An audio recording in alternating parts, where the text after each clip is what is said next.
Assalamualaikum warahmatullahi wabarakatuh. Selamat siang.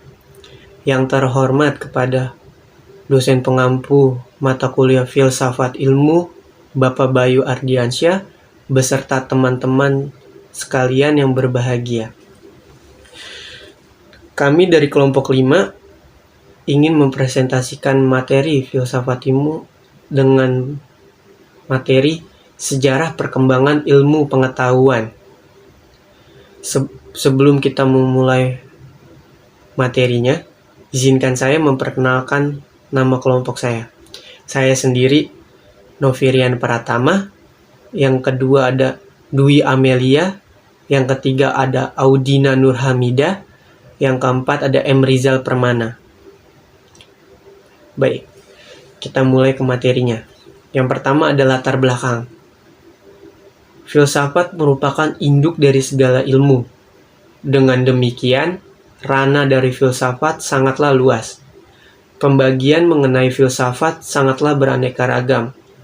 Ada yang membagi filsafat menurut isi-isi persoalan, wilayah awal, zaman perkembangannya, maupun objek dalam filsafat itu sendiri.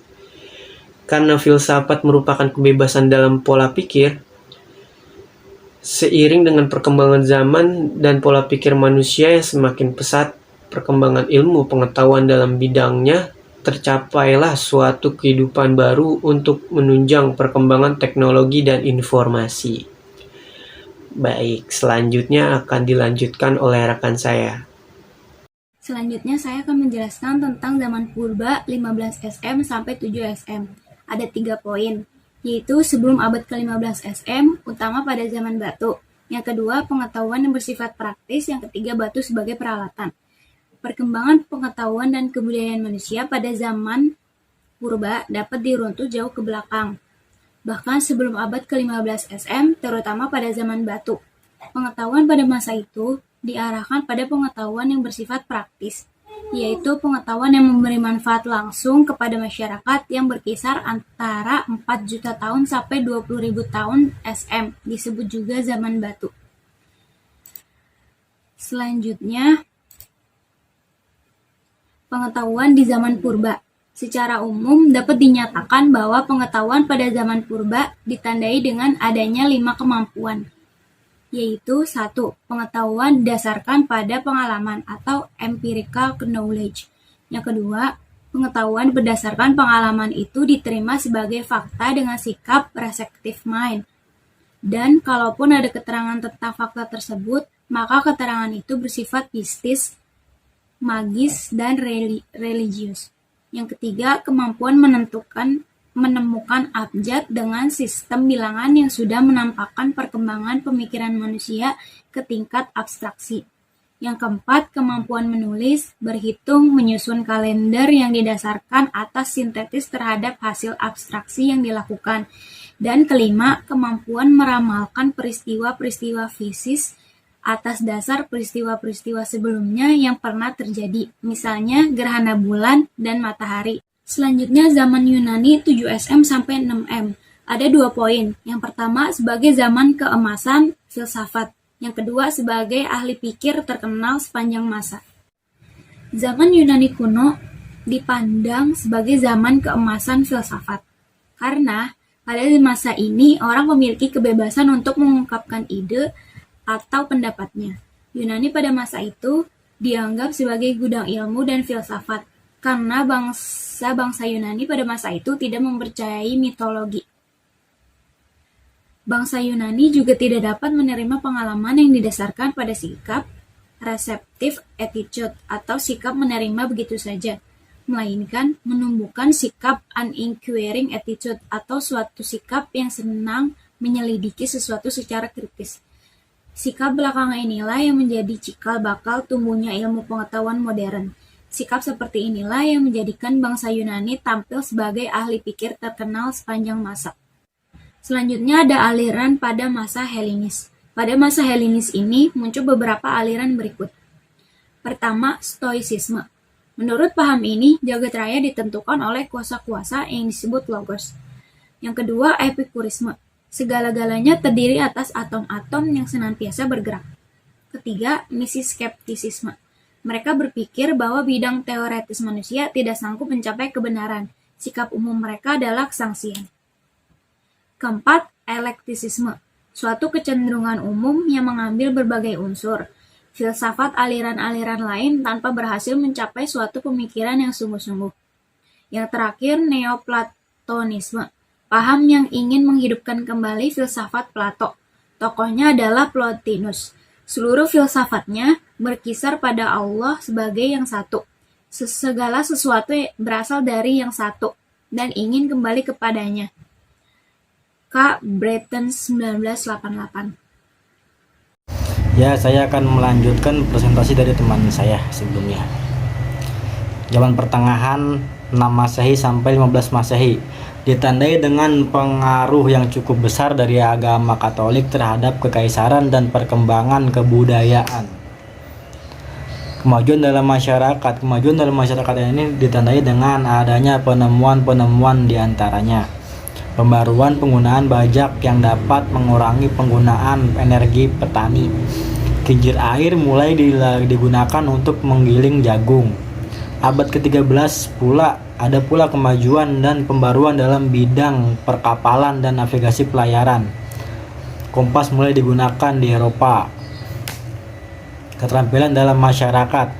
Keterampilan dalam membuat tekstil dan pengolahan kulit memperoleh kemajuan setelah orang mengenal alat pemintal kapas. Keterampilan yang penting pada masa akhir abad tengah adalah keterampilan dalam pembuatan kertas. Keterampilan ini berasal dari Cina dan dibawa oleh orang-orang Islam ke Spanyol. Di samping itu, orang juga telah mengenal percetakan dan pembuatan bahan peledak.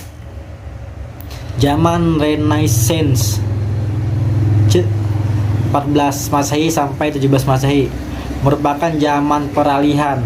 Ilmu pengetahuan yang berkembang maju pada masa ini adalah bidang astronomi. Tokoh filsuf berikut cuplikan pemikiran para filsuf. Galileo Galilei membuat sebuah teropong bintang yang terbesar pada masa itu dan mengamati beberapa peristiwa angkasa secara langsung. Ia menemukan beberapa peristiwa penting dalam bidang astronomi. Kopernikus mengatakan bahwa bumi dan planet semuanya mengelilingi matahari sehingga matahari menjadi pusat heliocentrisme. Pendapat ini berlawanan dengan pendapat umum yang berasal dari Hipparchus dan Ptolemeus yang menganggap bahwa bumi sebagai pusat alam semesta. Geosentrisme. Johannes Kepler. Filsuf Johannes Kepler menemukan 3 buah hukum yang melengkapi penyelidikan Brahe sebelumnya, yaitu A. Bahwa gerak benda angkasa itu ternyata bukan bergerak mengikuti lintasan sirde, namun gerak itu mengikuti lintasan elips. Orbit semua planet berbentuk elips. B. Dalam waktu yang sama, garis penghubung antara planet dan matahari selalu melintasi bidang yang luasnya sama. C. Dalam perhitungan matematika terbukti bahwa bila jarak rata-rata dua planet A dan B dengan matahari adalah X dan Y, sedangkan waktu untuk melintasi orbit masing-masing adalah P dan Q, maka P2 sama dengan Q2, X3 sama dengan Y3. Sekian, berikutnya akan dilanjutkan oleh teman saya. Baiklah, memasuki materi selanjutnya yakni pada zaman modern pada 17 Masehi sampai dengan 19 Masehi. Nah, sebenarnya perkembangan ilmu pengetahuan itu sudah berkembang pesat dari zaman-zaman sebelumnya. Pada zaman modern inilah mulai dikenal adanya tokoh-tokoh filsuf yang terkenal. Salah satunya ada Descartes, tokoh yang terkenal sebagai bapak filsafat modern dengan ilmu pasti yakni sistem koordinat. Kemudian ada pula yang kita kenal sebagai Isaac Newton dengan teori gravitasinya. Kemudian ada Charles Darwin dengan teori struggle for life-nya. Kemudian ada Thomson dengan temuannya yakni mengenai teori elektron. Nah, berikut 3 filsuf dengan teorinya. Salah satunya Descartes menemukan dalam ilmu pasti ialah sistem koordinat yang terdiri atas 2 garis lurus X dan Y dalam bidang datar, di mana nanti teorinya ini akan berhubungan pada perhitungan bidang datar dan aljabar. Kemudian selanjutnya ada Isaac Newton, yang kita kenal adalah teori gravitasinya. Pada Isaac Newton dia mengemukakan 3 teori, yakni teori gravitasi, perhitungan kalkulus, dan optika. Salah satunya teori gravitasi yang kita kenal tadi, beliau mengatakan bahwa benda luar angkasa, planet yang ada di luar angkasa itu tidak bergerak lurus, melainkan mengikuti peredaran elipsnya, perputaran elips yang mengelilingi matahari. Kemudian ada Charles Darwin yang dikenal sebagai penganut teori evolusi fanatik, yakni tadi Struggle-for-Life, perjuangan untuk hidup, di mana beliau mengatakan bahwa perkembangan yang terjadi pada makhluk hidup di bumi terjadi karena seleksi alam. Selanjutnya, pada abad ke-20 sudah memasuki zaman kontemporer hingga sekarang.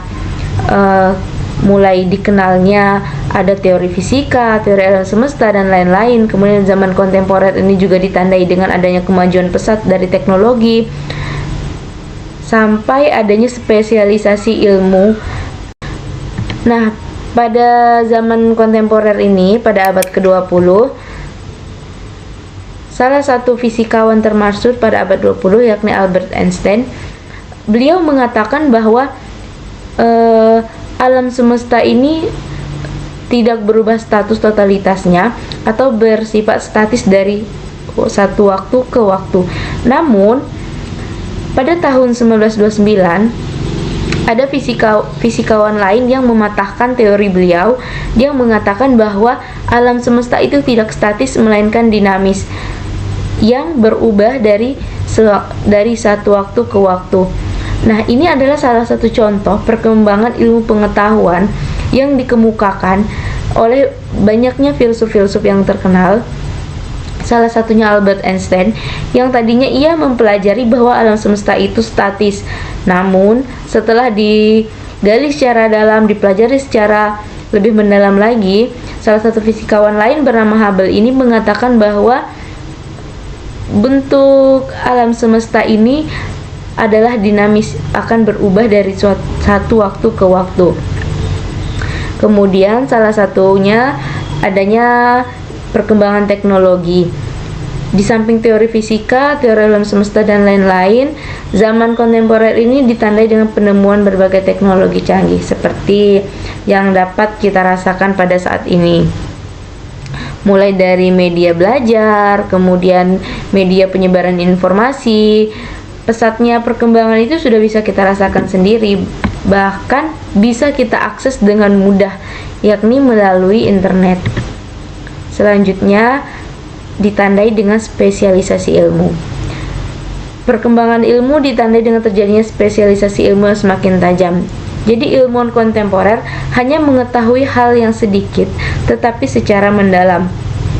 Contohnya pada ilmu kedokteran semakin menajam dan spesialisasi pada subspesialisasinya, yakni contohnya adanya dokter gigi, adanya dokter hewan, kemudian ada psikologi, dan lain-lain.